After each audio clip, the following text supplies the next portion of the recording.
Pourquoi aujourd'hui, tu penses que c'est important de retourner à l'Afrique, de connaître l'Afrique, d'apprendre à connaître l'Afrique?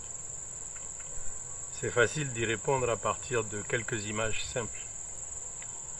Est-ce que tu as jamais vu un arbre croître, résister au vent, sans ses racines?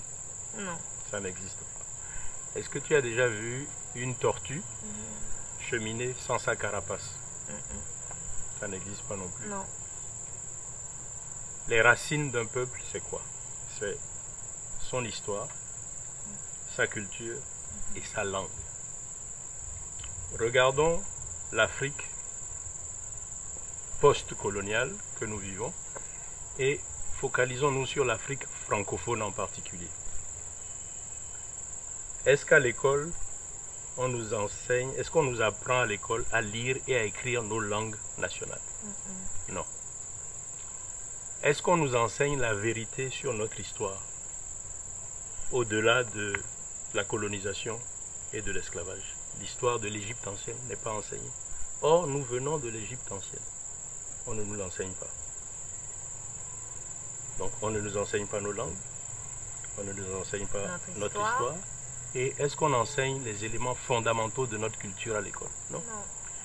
Donc, nous avons un système éducatif qui est un héritage colonial et qui est une formidable machine à déraciner l'enfant africain et francophone. Comment est-ce qu'on peut se développer? En fabriquant des singes grimaçants et des perroquets récitants. Et là, en disant cela, ce n'est pas de moi, je cite un éminent chroniqueur béninois, M. Jérôme Carlos, qui a dit ceci dans une de ses chroniques en 2014. Nous sommes nombreux à avoir choisi d'être et de rester des aliénés, des extravertis, continuant de jouer les singes grimaçants ou les perroquets récitants. Fin de citation. Donc c'est pour ne pas être des singes grimaçants et des perroquets récitants qu'il est important de savoir qui nous sommes. Et pour renforcer mon idée, je vais citer un économiste togolais, M. Damien Eklounaté, qui dans son livre paru l'année dernière ou il y a 2 ans, Le développement africain, la voie du renouveau, a donné la plus belle définition du développement que moi, profane et analphabète en économie, j'ai pu comprendre et retenir. Il dit ceci, c'est très facile à retenir ces 2 phrases. Est une vision élevée, identitaire et structurelle.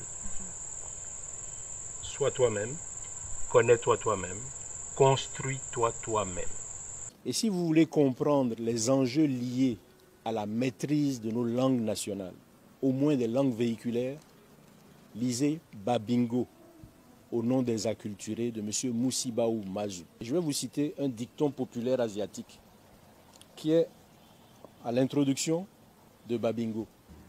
Si tu abandonnes ta spiritualité pour adopter celle de ton agresseur, tu deviens son esclave à jamais.